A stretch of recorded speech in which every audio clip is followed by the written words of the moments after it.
या सर्व समाजाला घेऊन हे सरकार चाललेलं आहे. फेक नॅरेटिव्ह लोकसभेमध्ये केलं, मगाशी अजितदादांनी देखील सांगितलं, देवेंद्रजींनी उल्लेख केला.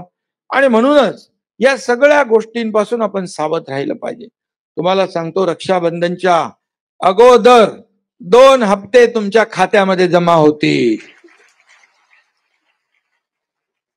मग विरोधक काय म्हणतील, बोले निवडणुकीपर्यंत मिळते. त्यांच्या पोटात एवढं दुखू लागलंय की माझ्या बहिणींनो, या सावत्र भावांना बरोबर लक्षात ठेवा. कारण त्यांची जेव्हा आम्ही योजना सुरू केल्या तेव्हा त्यांच्या पायाखालची जमीन हाळली. त्यांना वाटलं तर लोकसभेमध्ये आम्ही मारून नेलं, खोटं सांगून हे ते करून, खोटं नाटक करून, आता विधानसभेत करू. पण ह्या योजना ज्या आहेत त्यांना अनपेक्षित होत्या, परंतु ह्या योजना ज्या आम्ही केल्या याची तयारी 1 वर्षापासून आम्ही करत होतो. त्याच्यासाठी सर्व तरतूद